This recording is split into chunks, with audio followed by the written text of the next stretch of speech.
प्यारी प्रियतम निज उर धारिणी, प्यारी प्रियतम निज उर धारिणी। भजभानु नवदिनी श्याम संगिनी, श्याम बंदिनी श्यामा। भजो भानुनंदिनी श्याम संगिनी, श्याम संगिनी श्यामा। प्यारी चितवन चोट चलावनी, प्यारी चितवन चोट चलावनी। प्यारी सुधा मधुर मुस्कावनी, प्यारी सुधा मधुर सुखकाविनी। भानुनंदिनी श्याम संगिनी, प्रीति ढंगिनी श्यामा। भजो भानुनंदिनी भजो श्याम संगिनी, प्रीति ढंगिनी श्यामा। भजु भानुनंदिनी श्याम संगिनी, रास रंगिनी श्यामा। भजो भानुनंदिनी श्याम संगिनी, रास रंगिणी श्यामा। भजु भानुनंदिनी श्याम संगिनी, रास रंगिनी श्यामा। भजो भानुनंदिनी श्याम संगिनी, रास रंगिणी श्यामा।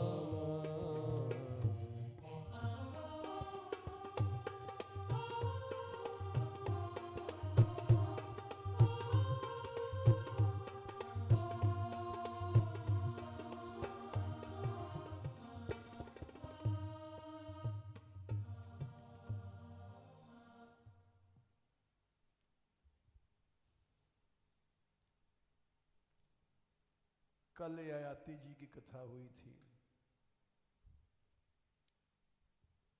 जिन्होंने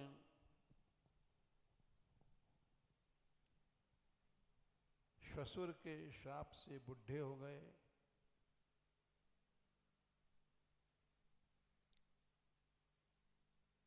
और उन्होंने कहा कि तुम किसी को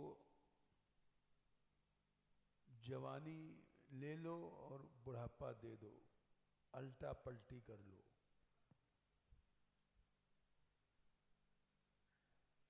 तो उन्होंने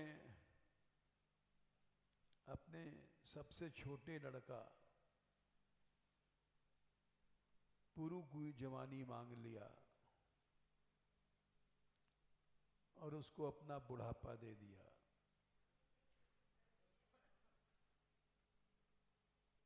1000 वर्ष तक भोग भोगते रहे। पहले उम्र बहुत होती थी, 20-20 हजार, 50-50 हजार वर्ष तक। कलयुग में लिखा है श्रीमद् भागवत में, पहले स्कंद में पहले अध्याय में ये श्लोक आता है, प्रायण अल्पायुषः सौम्य मंद भाग्यायुपद्रुता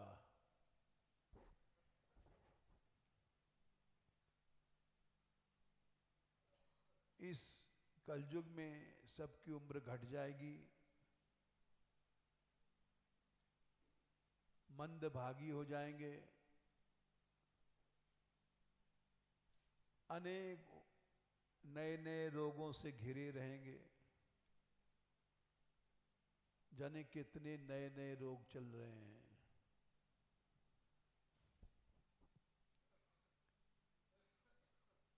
इसलिए उम्र घट गई है।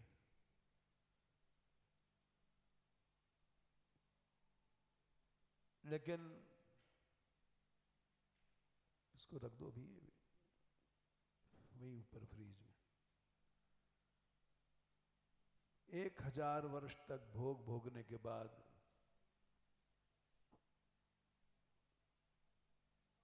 उनका मन भोगों से हट गया।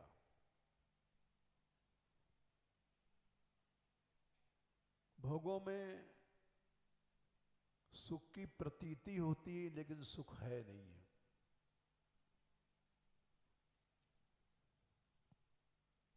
भ्रम है सुख का, एक धोखा है, सुख का आभास है, सुख नहीं है।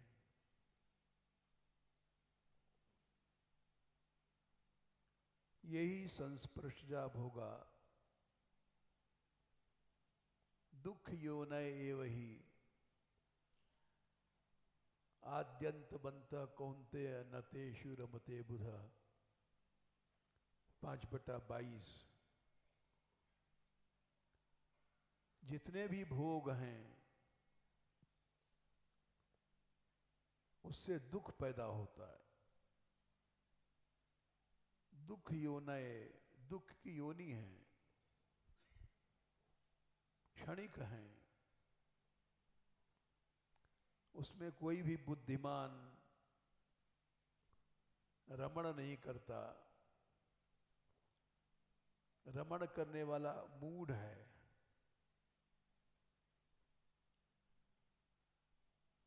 शुक्राचार्य के शाप से उनको जवानी लौटाने की भी शक्ति थी। अपने छोटे लड़के की जवानी लौटाल दिया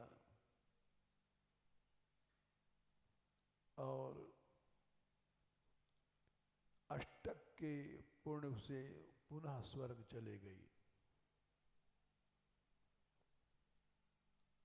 अष्टक नाम के ऋषि थे। उनको इन्होंने संतुष्ट किया वचनों से, ज्ञान से, स्वर्ग चले गए। देखो, दानों में सबसे बड़ा दान है ज्ञान। ज्ञान का दान गुरु देता है, इसीलिए वो भगवान से बड़ा माना गया है।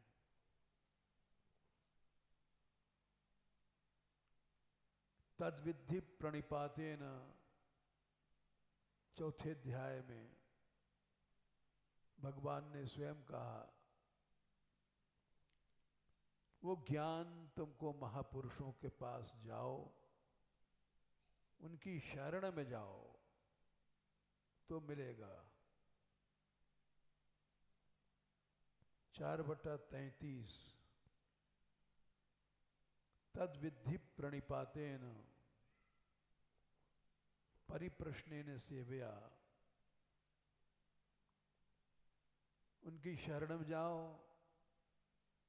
और उनकी सेवा करो। उपदेक्षन्ति ते ज्ञानम ज्ञानिनस् तत्वदर्शिनः। वो तुम्हें वो ज्ञान देंगे जिससे तुम्हें दोबारा कभी भी मोह नहीं होगा।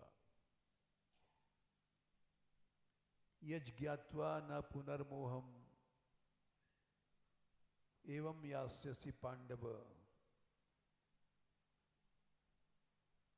दोबारा मोह ही नहीं होगा। ये काम क्रोध मोह लोभ मोह से पैदा होते हैं। मोह माने अंधकार। मनुष्य भोग भोगता है अंधेरे में। बाहरी अंधेरा नहीं, बुद्धि का अंधेरा भी।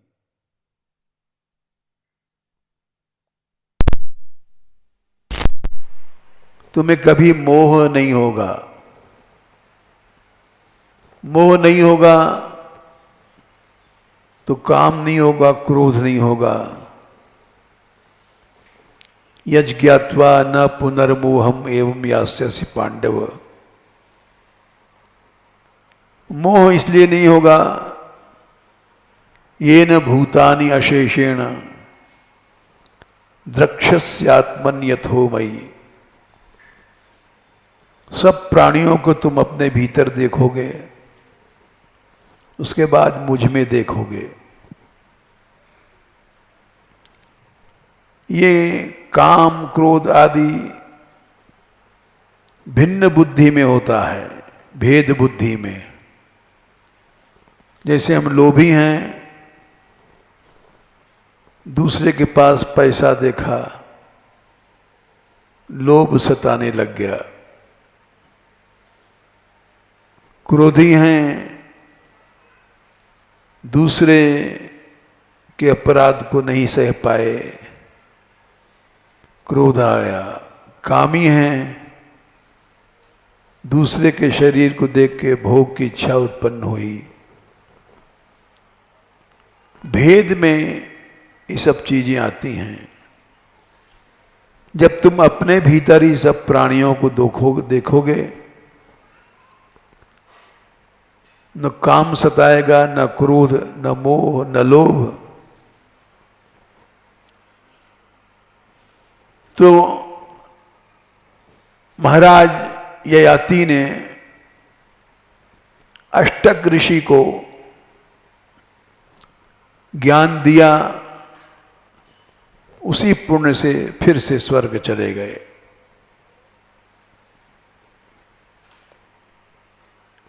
जैसे नहुष इंद्र बने, इंद्र के बाद अजगर बने और फिर चले गए स्वर्ग।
श्रीमद् भागवत में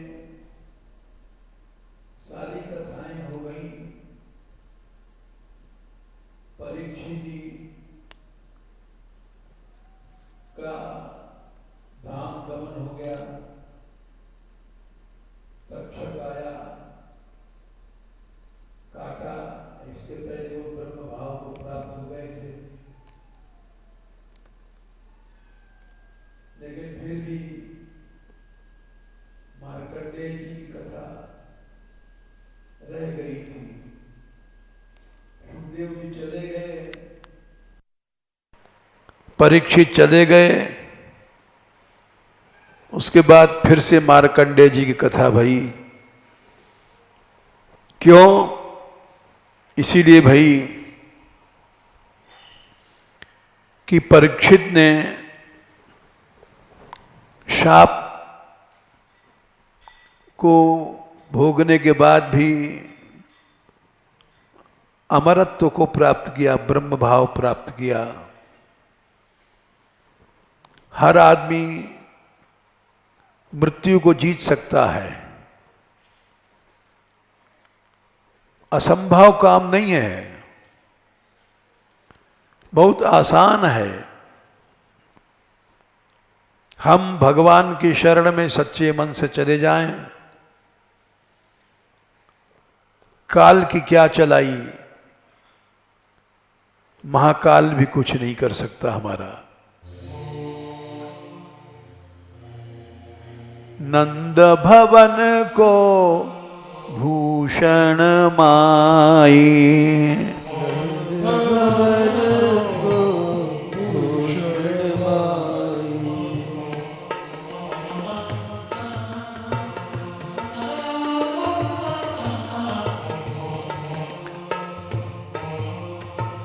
नंद भवन को भूषण माई, नंद भवन को भूषण माई। हम जिसकी शरण में हैं वो नंद भवन, महाराज नंद के भवन की शोभा है, जिसको कृष्ण कहते हैं। यशोदा को लाल बीरहल धर को, यशोदा को लाल बीरहल धर को,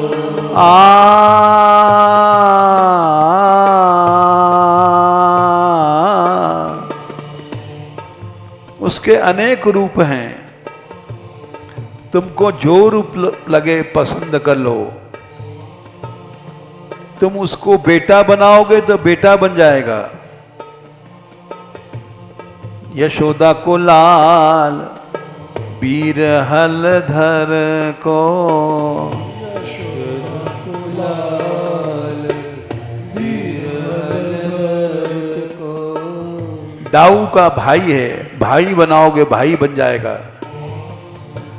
राधा रमण सदा सुखदाई, सदा सुखदाई। वो आनंद रूप है, रास करता है, रमण करता है। तुम जिस रूप में चाहोगे उस रूप में तुमको मिलेगा। ये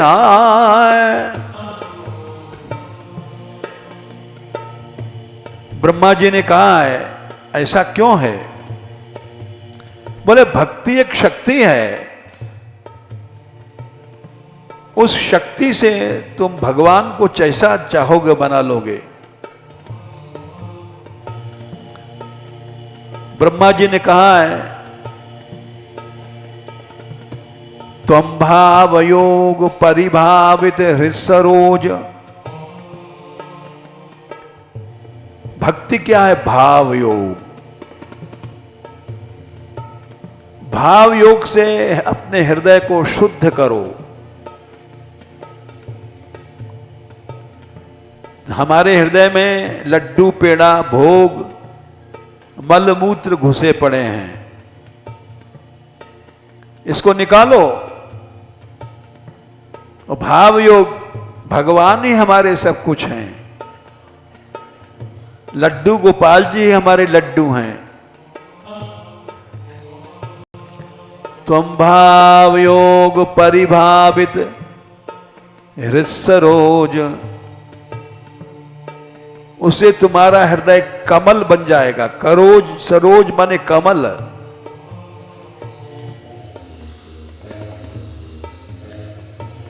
भगवान फूलों पर बैठते हैं, तुम्हारा हृदय जब कमल बन जाएगा तो उस पे आके बैठेंगे। त्वं भाव योग परिभावित हृसरोज आसे श्रुतेक्षित पथो ननुनाथ पुंसाम। उनके मिलने का रास्ता इस आंख से नहीं दिखाई पड़ेगा। इस आंख से तो टैक्सी कर लो, दिल्ली चले जाओ। श्रुतेक्षित महापुरुषों से सुनो, श्रवण करने के बाद तुमको उसके रास्ता का ज्ञान मिलेगा। वो कहां रहता है? श्रुतेक्षित पथो ननुनाथ पुंसाम। बोले दिखाई पड़ता है? हां, दिखाई भी पड़ता है। यद यद्धिया तौर्गाय विभावयन्ति तत्तद वपु प्रणय से सदनुग्रहाय। भक्त जैसी भावना करता है, धिया बुद्धि से जो सोचता है, वैसे ही भगवान वपु शरीर धारण करके अपने को प्रकट कहते हैं। यद्यधिया तौर्गाय विभावयन्ति तत्तद्वपु प्रणय से सदनुग्रहाय।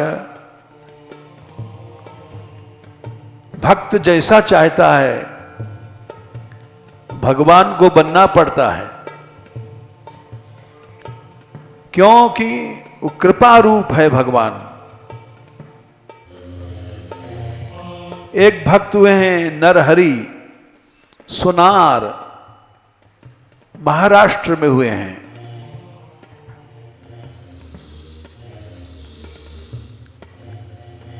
ये बहुत अच्छे सुनार थे। आभूषण गहना बनाते थे, लेकिन विष्णु से द्रोह करते थे। शैव थे, शिव जी के उपासक थे।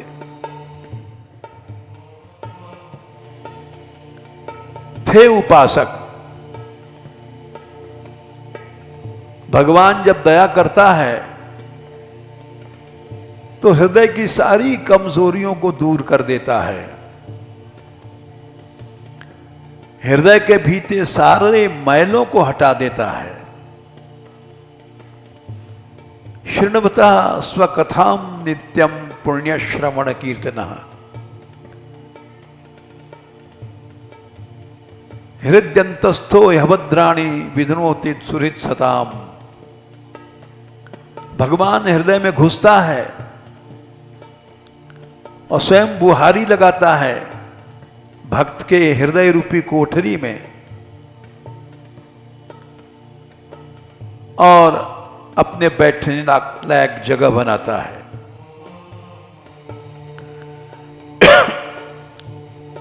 भगवान ने सोचा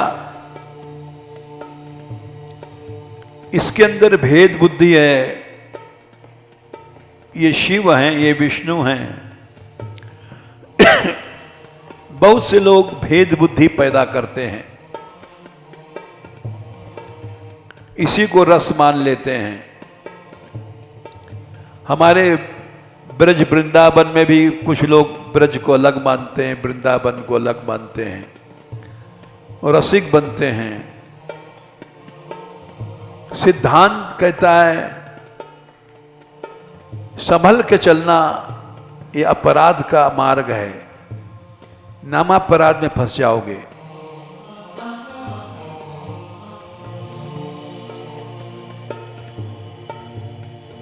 कृपा किया नरहरि सुनार पर।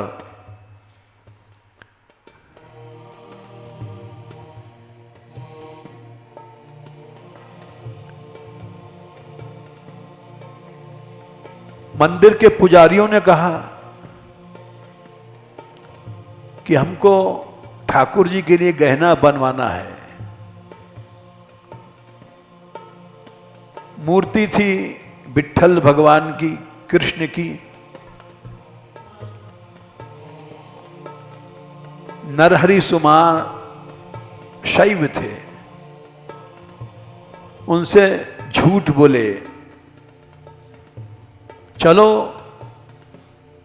विट्ठल की मूर्ति नहीं है, वो शिव की है, तुम गहना बना दो। बड़े प्रसन्न हुए, अरे वाह,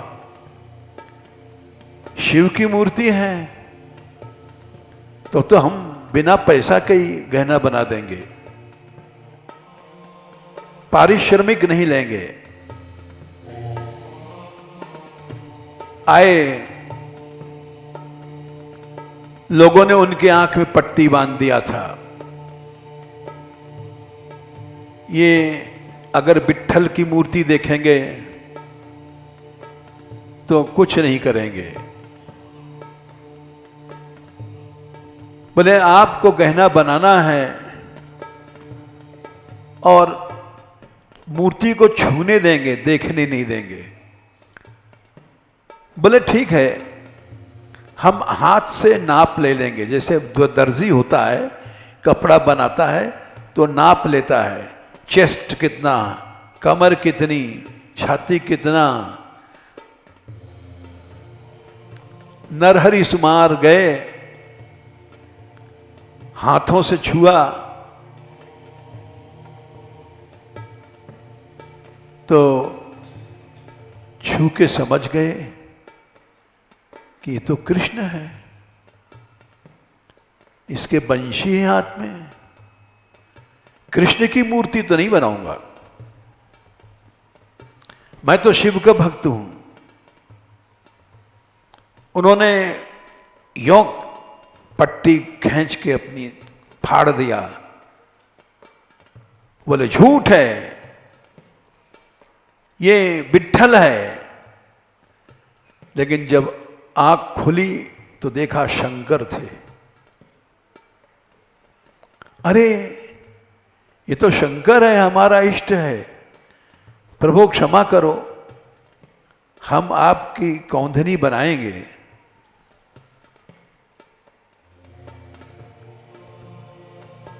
वो फिर उसके बाद पट्टी बांधा। फिर उन्होंने जब छुआ तो बंशी दिखाई, सुनाई, हाथ में बंशी की स्पर्श हुआ। बोले अरे ये तो फिर कृष्ण आ गया, इस बंशीधर से हमारा कोई प्रेम नहीं हुई।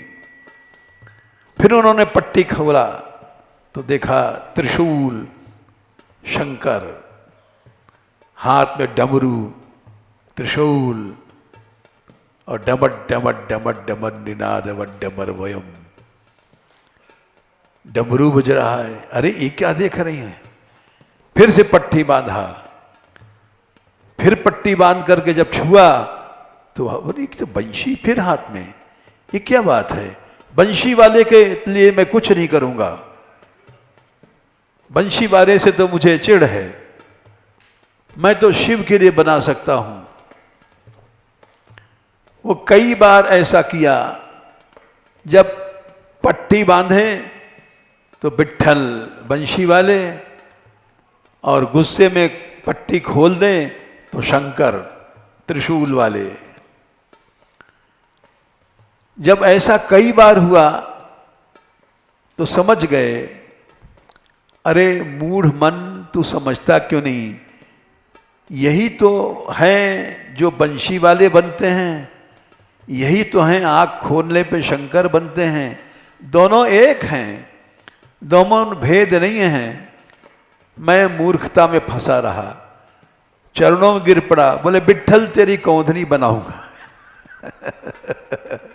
अब तेरी कौंधनी बनाऊंगा, मेरा भेद मिट गया, मेरा द्वेष मिट गया।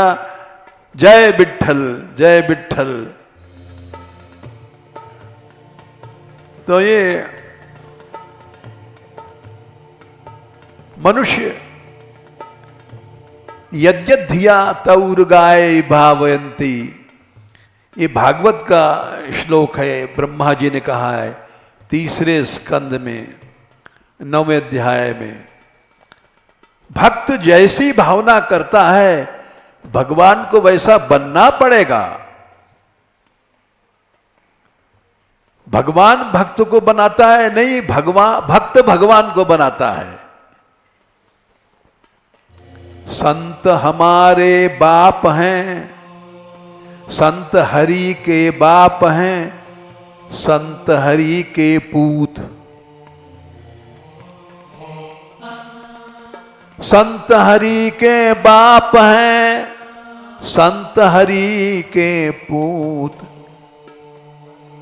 बाप भी हैं अपूत भी हैं। ये कैसे? परशुराम जो संत न होते,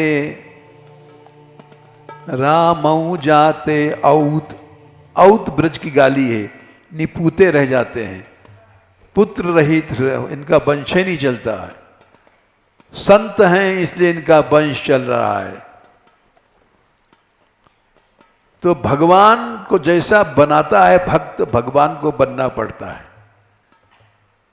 दुनिया में समझती संसार को बनाने वाला भगवान है, लेकिन भक्त जानते हैं भगवान को भगवान बनाने वाला भक्त है। नंद भवन को भूषण माये, नंद भवन को भूषण माये। नरहरि जी की कथा से पता पड़ता है कि भक्त भगवान को बनाता है। जैसा भाव है उसको बनना पड़ेगा।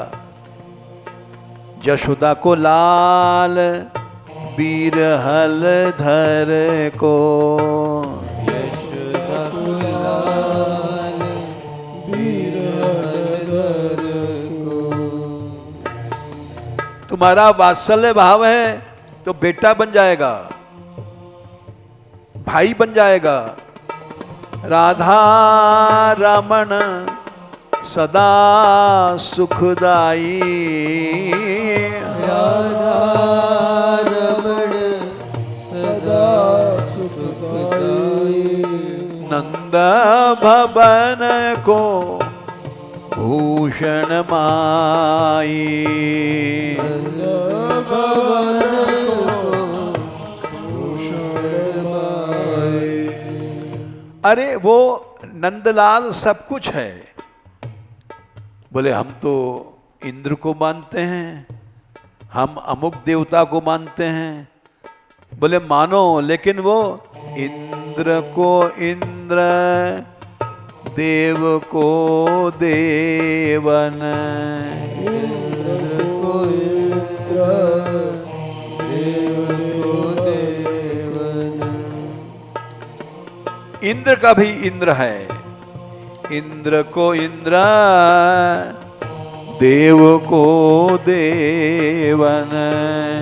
इंद्र को इंद्र, देव को देवन। ब्रह्म को ब्रह्म अधिक अधिकाई,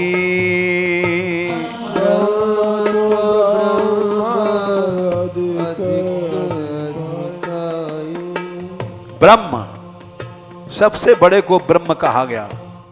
विंगणत्वाद ब्रह्म, उससे बड़ा कोई नहीं है। वो ब्रह्म का भी ब्रह्म है। भगवान ने गीता में कहा ब्रह्मणो ही प्रतिष्ठा हम अमृतस्याभ्यस्य च शाश्वतस्य च धर्मस्य सुखस्य एकांतिकस्य च। 13वें अध्याय में आखिरी श्लोक में कहा है भगवान ने स्वयं, मैं ही ब्रह्म का ब्रह्म हूं, प्रतिष्ठा हूं, सब कुछ मैं ही हूं, शाश्वत धर्म मैं हूं, अमृत अव्यय अविनाशी पुरुष मैं ही हूं। ब्रह्म को ब्रह्म अधिक अधिकाई, ब्रह्म को ब्रह्म अधिक नंद भवन को भूषण माई। नंद भवन को भूषण माई।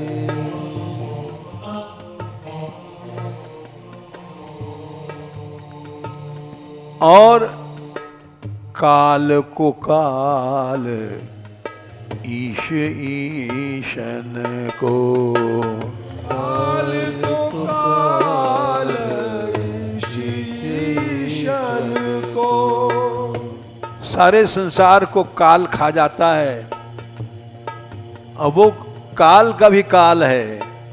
काल को काल ईश ईशन को। काल को काल ईश ईशन को।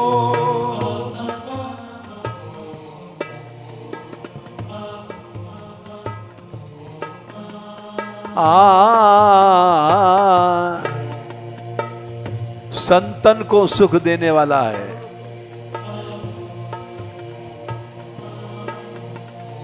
काल को काल ईश ईशन को। ठीक है। काल को काल ईश ईशन को। वरुण को वरुण महाबरदाई।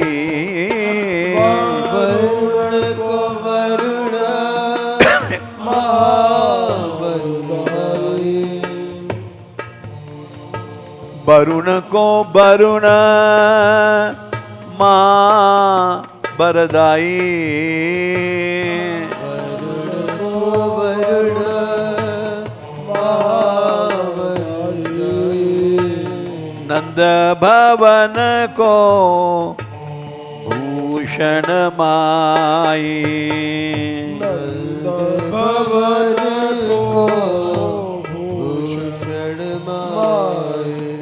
शिव को धन संतन को सरबस। शिव को धन संतन को सरबस।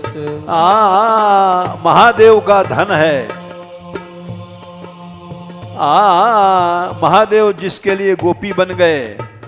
शिव को धन संतन को सरबस। शिव को धन संतन को सरबस। उसी की महिमा वेद पुराण गा रहे हैं।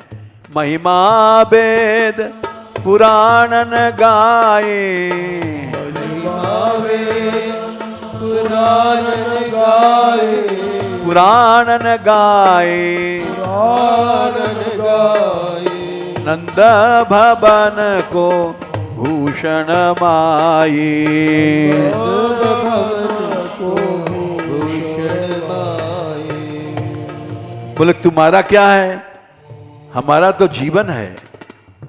नंददास को जीवन गिरधर। नंददास को जीवन गिरधर। नंददास को जीवन गिरधर। नंददास को जीवन गिरधर। गोकुल मंडन कुंवर कन्हाई। गोकुल मंडन कुंवर कन्हाई। गोकुल ब्रज की शोभा है। गोकुल मंडन कुंवर कन्हाई। गोकुल मंडन कुंवर कन्हाई। नंद भवन को भूषण माई। नंद भवन को भूषण माई। तो भगवान की शरण में तभी जाता है मनुष्य जब शरण वाले का संग मिल जाए, भक्त का संग मिल जाए। सो बिन संत न काहू पाई, सब कर फल हरि भगत सुहाई। भगति तात अनुपम सुख मिला, मिले जो संत होए अनुकूला। भक्त संग छूटा और भक्ति खत्म। 1000 उपार कर लो, भक्ति नहीं आएगी। तो ययाति ने फिर से स्वर्ग प्राप्ति किया अष्टक ऋषि को ज्ञान देने से। इस तरह से ययाति का चरित्र समाप्त हुआ। अब दिलीप जी की कथा शुरू हो रही है। ये राम जी के पुरखा थे दिलीप जी, अंशुमान के पुत्र थे, अयोध्या के राजा थे, बड़े पराक्रमी थे। देवता और असुरों की जो लड़ाई होती थी तो देवताओं की सहायता करने ये जाते थे स्वर्ग और असुरों को हराते थे। एक बार देवासुर संग्राम में देखो कैसे कैसे प्रतापी पुरुष भय यहां इस पृथ्वी पर, जिनकी सहायता देवता भी मांगते थे। ये उनके धर्म का प्रताप था। कलयुग है, अब कहीं भी धर्म नहीं है, धर्म का प्रताप नहीं है। फिर भी ये कम प्रताप नहीं है। भगवत भक्तों के कारण भगवान नाम चल रहा है, भक्ति चल रही है। एक बार ये लौट रहे थे, देवता लोग विजयी हो गए थे और जीत की खुशी में ये आ रहे थे स्वर्ग से। कामधेनु गैया मिली। कामधेनु गैया को प्रणाम नहीं किया।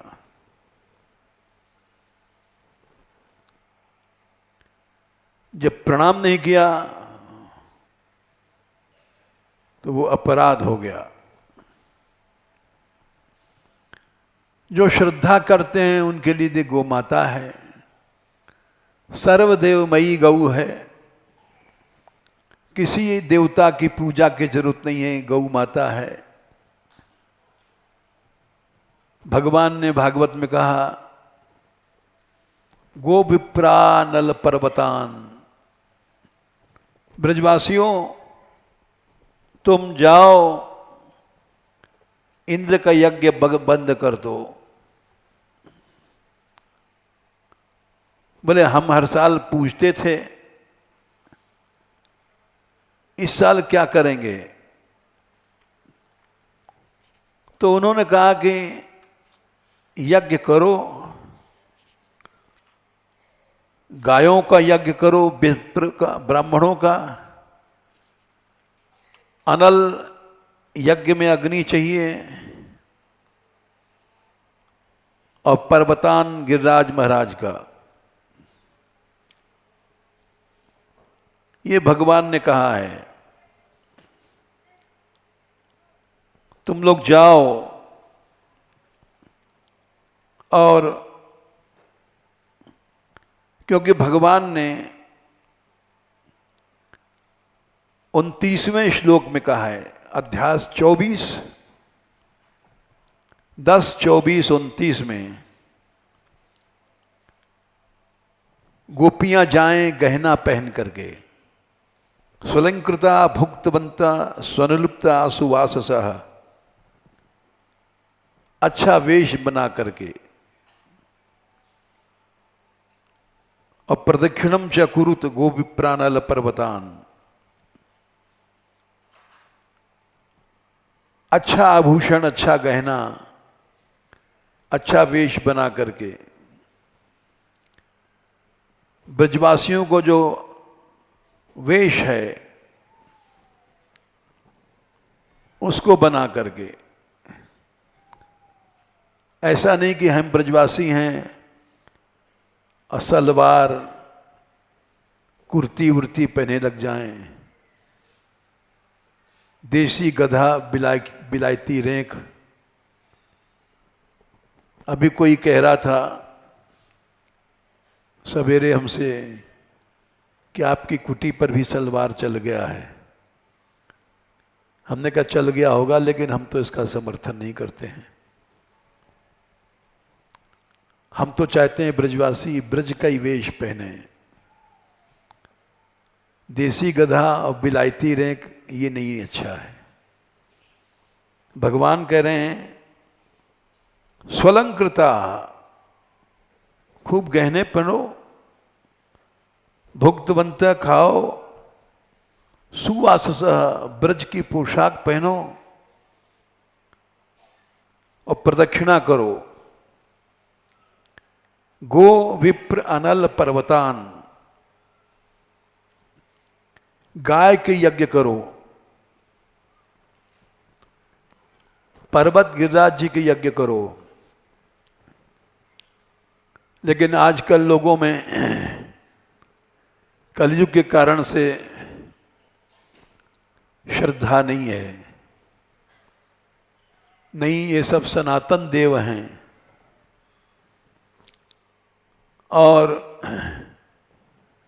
इन्हीं की पूजा करनी चाहिए। तो गाय मिली कामधेनु, दिलीप जी ने प्रणाम नहीं किया और चले आए। तो कामधेनु शाप दिया कि तू गाय की महिमा नहीं जानता है, राजा होकर के नहीं जानता है। ऐसा अधार्मिक राजा क्या संसार का कल्याण करेगा। राजा को गोभक्त होना आवश्यक है। जैसे परीक्षित थे, गोवंश पे अत्याचार देख करके धनुष उठा लिया था और कलयुग को मारने दौड़े थे। तो राजा को भी ऐसा ही चाहिए। तू राजा होकर के और गाय की महिमा नहीं जानता है, तेरा वंश नहीं चलेगा। और वही हुआ, यहां आए पृथ्वीलोक पर और बहुत प्रयत्न किया। एक कथा कालिदास ने रघुवंश में लिखा है विस्तार से। वंश नहीं चला। रानी सुदक्षिणा ने भी बहुत से उपचार किए, यज्ञ किए, नहीं चला, कुछ नहीं हुआ। यज्ञ किया, यज्ञ से भी लड़के नहीं पैदा हुए। राजवैद्यों को सहारा लिया, सब काम किया, वंश नहीं चला। हा करके दिलीप जी गए वशिष्ठ के पास, कुल के गुरु थे। वशिष्ठ जी ने कहा दिलीप कैसे आए? गुरुदेव वंश नहीं चल रहा है, हजारों साल हो गए गृहस्थ भोगते, हार गया हूं।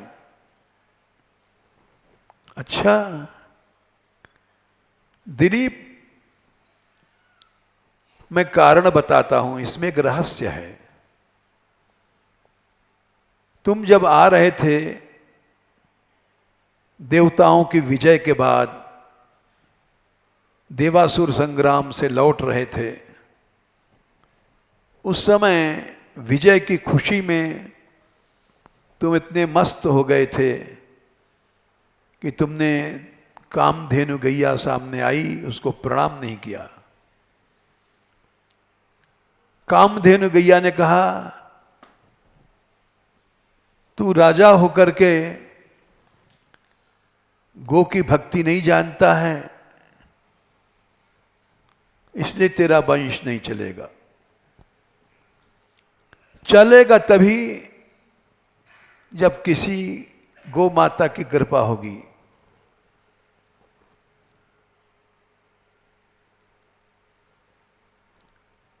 नहीं तो कुछ नहीं होगा। तुम कितने भी यज्ञ कर लो, कितना भी प्रयत्न कर लो, कुछ नहीं होगा। बोले गुरुदेव, तो मैं कामधेनु गैया के पास फिर जाऊं स्वर्ग में? बोले स्वर्ग में नहीं जाओ। कामधेनु की लड़की नंदिनी हमारे आश्रम में रहती है और उसमें वही शक्ति है। गाय छोटी हो मोटी हो, कोई भी हो, इष्ट देवता की तरह पूजा करो, वो सब फल देगी। ब्रज में गो सेवा होती थी, इसलिए जितने कंस के साथी राक्षस मारे गए, विजय भाई, जहाँ गो भक्ति है वहाँ कभी भी हार नाम की चीज नहीं आ सकती। पहले जितने राजा थे इनकी गौशालाएं होती थीं। ये तो अंग्रेज़ों ने, लॉर्ड टेनिसन ने आकर के गो हत्या का पहला कारखाना भारत में स्थापित किया, क्योंकि इतनी गायें थीं हिंदुस्तान में, उतने आदमी नहीं थे। उसने देखा ये देश सोने की चिड़िया है,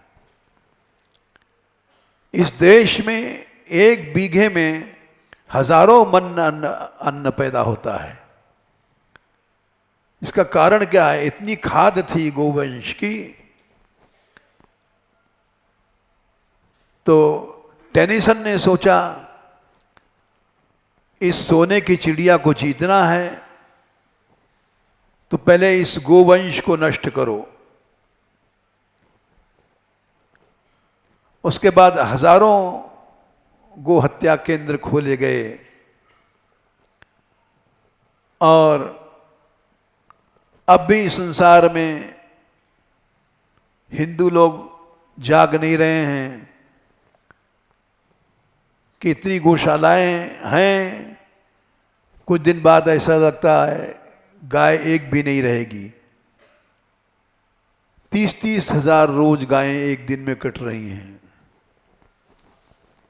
इसीलिए अधर्म बढ़ रहा है, रोग बढ़ रहा है, आपत्ति बढ़ रही है। तो वशिष्ठ जी ने कहा, दिलीप तुम हमारे आश्रम में चले आओ। हमारे आश्रम में नंदिनी गाय है जो कामधेनु की लड़की है।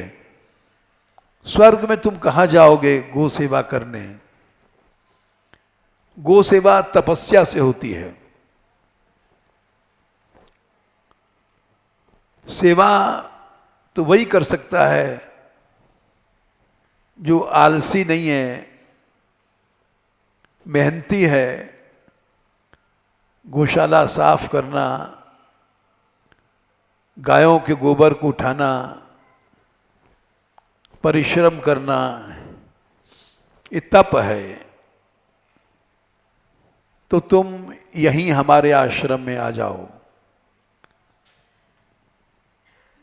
राजा दिलीप और सुदक्षिणा दोनों ने वशिष्ठ के आश्रम में निवास किया, छोड़ दिया अयोध्या की राजधानी और ऐसी सेवा किया कि जिसका वर्णन हो नहीं सकता। अगर रघुवंश पढ़ो तो पता पड़ेगा। हमने तो पढ़ा था, चूंकि हमारे कोर्स में था, ग्रेजुएशन बीए में, तो हमने विस्तार से पढ़ा था। ऐसी सेवा किया उन्होंने कि रानी सुदक्षिणा पहुंचाने जाती थी, और यही नहीं कि हम रानी हैं, दिलीप उनको जंगल में ले जाते थे और बराबर धनुष लेकर के रक्षा करते थे। जंगल में शेर रहता है, और वो जब पानी पीते थे तब पीते थे, उसके बिना खाते पीते नहीं थे। जब वो लौट के आती थी तब वो आरती करती थी, पूजा करती थी गौ माता की रानी। इस तरह से बहुत दिन तक सेवा किया। सेवा करने के बाद एक दिन दिलीप पर प्रसन्न हो गई नंदिनी और परीक्षा लिया। परीक्षा में उसने एक सिंह प्रकट किया, बहुत बड़ा शेर पहाड़ के तरह। अब वो गर्जना करके आया और नंदिनी को दाब लिया। गाय उसके पंजे में दब गई।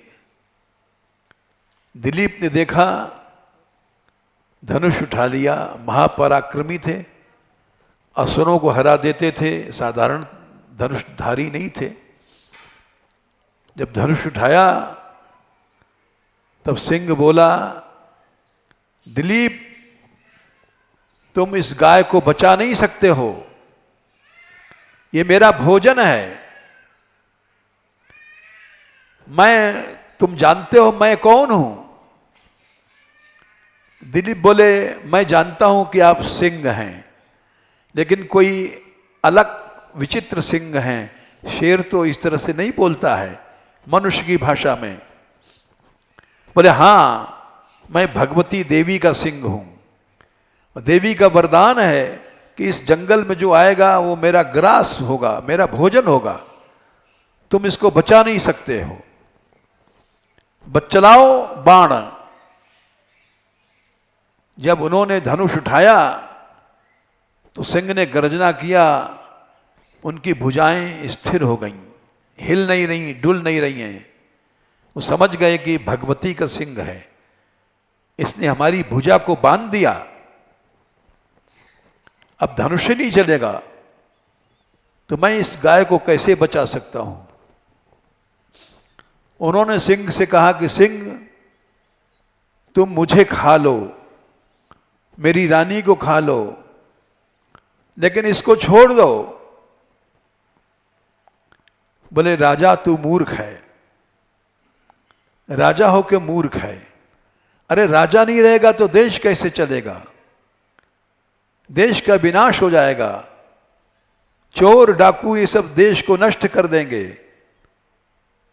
तू तो देशभक्त नहीं है, संसारी है, डरपोक है, मरना चाहता है, क्षत्रिय नहीं है।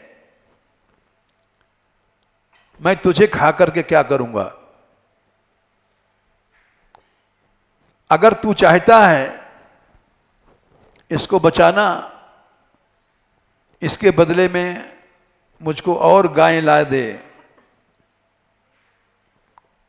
दिलीप बोले कि नहीं, मैं तो इसके लिए अपना शरीर दे दूंगा, मैं इसकी रक्षा करूंगा। मुझे मालूम है कि मेरे वंश में भगवान का अवतार होने वाला है। भगवान का अवतार क्यों होता है? विप्रधेनु सुर संतहित लीन मनुज अवतार, निज इच्छा निर्मित तनु माया गुण गोपार। विप्र ब्राह्मणों के लिए, धेनु गाय के लिए भगवान का अवतार होता है। रामावतार इसीलिए हुआ, कृष्णावतार इसीलिए हुआ। मैं इसको मरने नहीं दूंगा। सिंह समझ गया ये पक्का है गो भक्ति में। बोले अच्छा तो तेरा शरीर ला, मैं तेरे शरीर को खाता हूं। बोले ठीक है, मैं प्रसन्न हुआ सुन करके। आ जाओ बंदराज। बोले सावधान, सावधान हो जा। बोले मैं सावधान हूं, आइए। उतने में शेर उछलता है, गर्जना करता है, बड़े जोर के गर्जना करके आकाश में उछलता है और दिलीप की ओर आता है कूदता हुआ। दिलीप हाथ जोड़े खड़े हैं, आओ आओ मेरे ऊपर आओ, इस शरीर को खा लो। ये मेरा सौभाग्य है कि गौ माता के सेवा में मेरा शरीर जा रहा है। मेरे इस शरीर का उपयोग हो गया। लेकिन वो शेर गर्दन तक आया, उसके बाद शेर नहीं रहा, एक फूल की माला बन गया। और दिलीप ने देखा एक हार उनके गले में पड़ा हुआ है। बोले हो गई परीक्षा,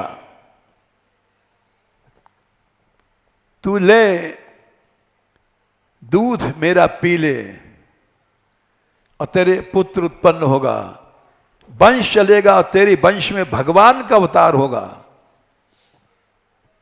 केवल गौ माता की भक्ति से।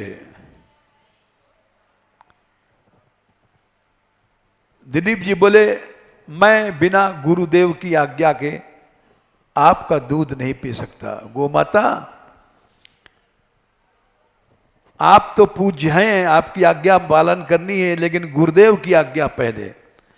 ये गो भक्ति का मार्ग उन्होंने सिखाया था, गुरुदेव को कैसे भूल जाऊंगा। बोले तू इस परीक्षा में भी पास हो गया, तेरे ऐसा लड़का होगा जो आज तक किसी को नहीं भया होगा। रघु उत्पन्न हुआ वो लड़का, रघु के नाम पे रघुवंश चला, राम के नाम पर राम वंश नहीं चला। वो प्रताप रघु में था, राम में नहीं था। ये गौ माता की सेवा के प्रणाम था। राम से भी ज्यादा प्रताप रघु में निकला, क्योंकि तू दोनों तरह से पास हुआ, गुरु भक्ति में पास